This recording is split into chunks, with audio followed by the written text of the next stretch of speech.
because my father's childhood sweetheart's daughter was accidentally burned. My father was angry and locked me in the firehouse where werewolf criminals were punished. The beta of the pack, my father, looked at me with disgust written all over his face. I don't have such a cruel daughter. You'll stay here and reflect on what you've done. I begged loudly for mercy, admitted my mistake, pleading for him to let me out. All I got in return was his merciless command. Unless she's dead, no one is to release her. The firehouse stood isolated at the edge of the territory. No matter how much I screamed for help, no one could hear me. He assigned the housekeeper to set the room to spray fire every 2 hours. The burns were excruciating, my werewolf healing barely keeping me alive between sessions. 10 days later, he finally remembered he had a daughter and decided to let me out. But what he didn't know was that I had already died in that firehouse, never to wake again. How is that rebellious she-wolf doing? Does she know she's wrong now? In the vast Beta's villa, my father's question rang out like thunder on a clear day. The pack members nearby tensed visibly, their eyes lowered to avoid his gaze. The pack housekeeper answered tremblingly, her hands clasped tightly together. Sir, Miss Scarlet is still in the firehouse. My father's fingers, tapping impatiently on the mahogany armrest. His jaw clenched as he exhaled sharply. I've been too lenient with her all along. That's why she's become so lawless, daring to burn Amber using her gun. She needs to learn her lesson.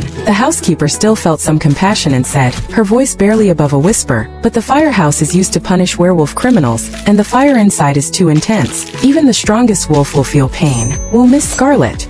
Pain. My father stood abruptly, causing the housekeeper to step back. That's exactly what she needs to feel. Let's see if she dares to treat Amber like that again. Only by experiencing the heat herself will she stop doing such things. His eyes flashed yellow, a sign of his wolf rising close to the surface. She is my daughter. I have the obligation to discipline her. My father's voice was cold, seemingly forgetting that I had already been locked in the firehouse for 10 days. The housekeeper wanted to say something more but was impatiently interrupted when my father slammed his fist against the wall. Enough! Do you think no one's been secretly closing the fire and bringing her healing herbs? She's fine. She won't die. Hearing this, I couldn't help but laugh, though no one could hear my voice, 'cause I was already dead. I had been dead for 5 days already. Since then, my spirit had been following my father, watching his cruelty and indifference. Thank you, Dad. Please don't be angry anymore. Let's free Scarlet now. The fire in the firehouse was too intense. She must be suffering terribly. From the bedroom, from what used to be my room, Amber emerged wearing a flowing cream dress, her blonde hair cascading down her shoulders. My father's eyes instantly softened, showing a tenderness I had never seen before. Sweet Amber, he murmured, all traces of anger vanishing from his face. Amber came downstairs and sat beside my father, her presence seeming to calm him instantly. She placed her hand over his, and he accepted the gesture with a smile. Forget about her. You're just too kind, he said, voice gentle now. She burned you on purpose with her toy gun, causing your wolf to become so weak now. She deserves to be punished. Amber's face showed concern. It might have been an accident. No,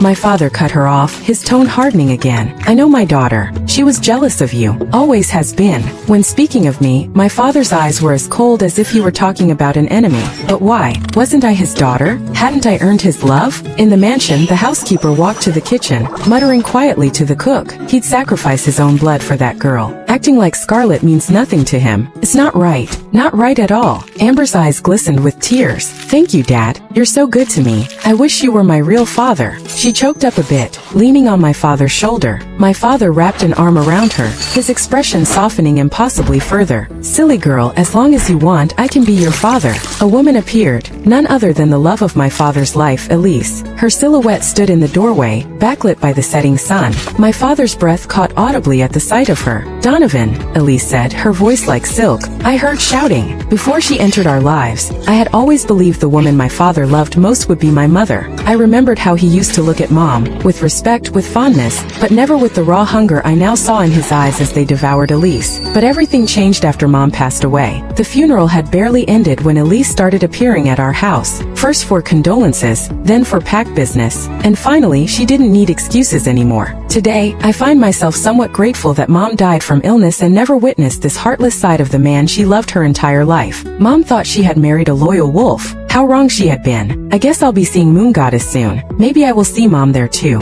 In my next life, I'll never be Father's daughter again. Donovan, a small punishment is enough. Scarlett is still your daughter, Elise said, her voice honeyed with false concern. She stepped closer, placing a manicured hand on his forearm. My father relaxed under her touch, his rage subsiding like a tide. She hurt Amber, he growled, but with less conviction. My daughter will heal, Elise whispered. Family is precious, Donovan. You know that. Mother and daughter played their parts perfectly, posing as the compassionate ones. But if they were truly good people, they wouldn't have watched me locked in the firehouse for 10 days and nights. Not once had either of them brought water, food, or medicine. Not once had they argued against my punishment. Only now, with an audience of pack members, did they pretend to care. The most ironic part? The firehouse had been renovated under my father's orders just before I was punished there. He had wanted a more humane facility for pack criminals. A pack that treats its criminals with dignity is strong, not weak, he had declared at the opening ceremony. I had been so proud of him then. Now it had become my tomb. I died curled in a corner, as far from the fire jets as possible, but there was no true escape. My wolf had tried to heal me between burnings, but eventually even she gave up.